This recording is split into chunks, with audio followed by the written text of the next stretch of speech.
Stand by. Oh, what's up, smarty people? It's KeysDAN with RadioWhat.com, DJLittleRock.com, coming to you live in a living color from the Radio What studios. And this is my podcast, KeysDAN Show, an extension of the RadioWhat.com internet radio station that I've been running for quite some time. And if you need DJ services, where do I always send you? DJLittleRock.com. Also, if you'd like to tell your story or hear the stories of others, I encourage you to check out my other podcast. It's called What Makes You Famous. Find it everywhere using the hashtag What Makes You Famous. Now, on with the show.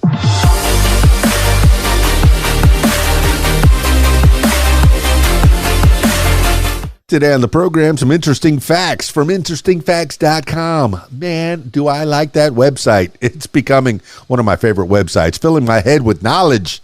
Make sure you head over to interestingfacts.com and sign up for their email, and you'll get some interesting facts in your email every day. Every day. Today, I have 6 amazing facts about Cleopatra, the last pharaoh of Egypt. Cleopatra the 7th, Cleopatra, is one of the most misunderstood figures in history. A direct descendant of, I think the P is silent, Ptolemy. It's Ptolemy the first Sauter, a general and commander in Alexander the Great's legendary army. Cleopatra is famously known for being the last pharaoh of Egypt and the paramour of Roman generals Julius Caesar and Mark Antony. But Cleopatra's story is more complex than the world's most beautiful woman moniker, a statement that is likely untrue in the first place.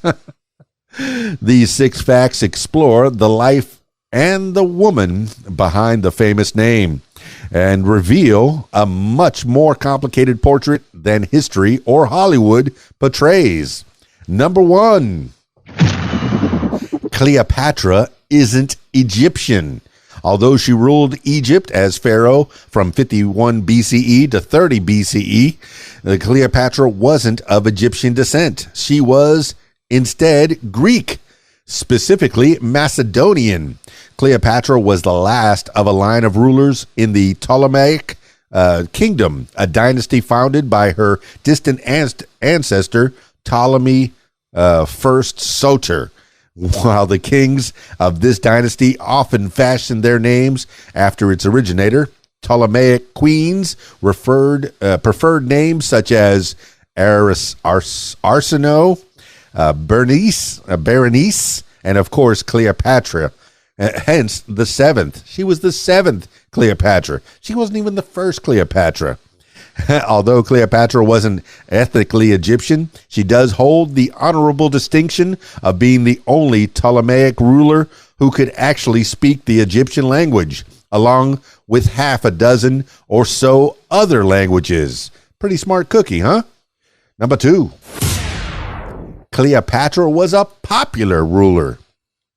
Historians have had difficulty assessing the legacy of a woman, or accessing the legacy of a woman who, while singularly powerful during the ascent of the Roman Empire, has no surviving written words and scant contemporary accounts.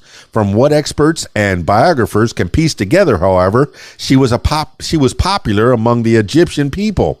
Her fluency in Egyptian certainly helped, and she used her patriotism to earn her people's affection. Cleopatra was known to commission portraits of herself in the classic Egyptian or pharaonic style, and one surviving papyrus dated 35 BCE, she is referred to as Philopatris, or she who loves her country. Plus, she garnered respect with her achievements. She reformed the monetary system, traded with Eastern nations, including Arabia, which made Egypt wealthy, and also allied with Roman factions to prevent Egypt from becoming a de facto possession of an expanding empire. Pretty cool. Number 3. Cleopatra was a victim of Roman propaganda. Cleopatra's legacy is so complicated because it tangles with historical biases against strong female rulers and the propaganda of early Roman Empire. Today, most people know Cleopatra as a seductress, one who had romances with two of the most powerful Roman leaders in the 1st century CE, and who used her sex appeal to manipulate geopolitics in her favor. However, the source of many of these colorful tales is Octavian's, later Caesar Augustus, propaganda machine. He launched the equivalent of a fake news campaign to discredit the foreign queen and his rival Mark Antony. When Octavian proved victorious against Antony and Cleopatra at the Battle of Actium in 31 BCE, the victors became the authors of history. And it has taken millennia for scholars to learn more about the real life of this fascinating final pharaoh. Yeah. Thank you, scientists. Thank you, historical philosophers and oh my goodness, scholars. I appreciate you so much. Number 4. Cleopatra was in Rome when Julius Caesar was assassinated. Most of the drama during the infamous Ides of March in 44 BCE took place at the theater of Pompeii, where Julius Caesar, an emperor in all but name, was stabbed 23 times by Roman senators. But an untold side of the tale is that Cleopatra was in the city when Caesar was assassinated. 2 years earlier, Caesar brought Cleopatra to Rome along with their son Caesarion, and the foreign queen's presence in the capital was a sensation, especially when Caesar erected a statue of her in the temple of Venus Genetrix. While some Romans were suspicious of Cleopatra, she became a style icon for Roman women, many of whom adopted her pearl jewelry and hairdo. Although Cleopatra remained in Rome initially in an effort to solidify her son as Caesar's legitimate heir, the swift arrival of Octavian complicated matters, and she soon decamped for Egypt. I got to get out of here. Number 5. She likely didn't commit suicide by snake. The traditional story of Cleopatra's demise is as follows. Upon seeing her inevitable end as Octavian approached Alexandria, Cleopatra purposefully led a venomous asp, likely the Egyptian cobra, Nahahaji, Najahaje,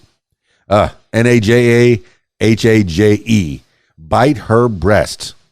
Although this dramatic episode is undoubtedly history's most famous suicide by snake, historians have a tough time squaring this made-for-Hollywood account with some biological realities. For one thing, the cobra is said to have been smuggled inside a fig basket, but Egyptologists and snake experts say a much larger serpent would have been needed to kill Cleopatra, along with her 2 handmaidens. Cobra attacks are also dry bites 90% of the time, meaning they rarely deliver deadly venom. Some historians believe that Cleopatra probably died by poison instead, likely hemlock mixed with wolfsbane and opium. All right. Thanks again, scholars. Number 6. 1963's Cleopatra is one of the most expensive Hollywood films of all time. The life of Cleopatra, or rather Rome's colorful version of it, has inspired works of art for centuries, not the least of which was William Shakespeare's tragedy, Antony and Cleopatra, written about around 1606. However, the most grandiose retelling of Cleopatra's life, and one that had a profound impact on her legacy, is the 1963 film Cleopatra, starring Elizabeth Taylor in the titular role and also continuing the beautiful seductress's trope.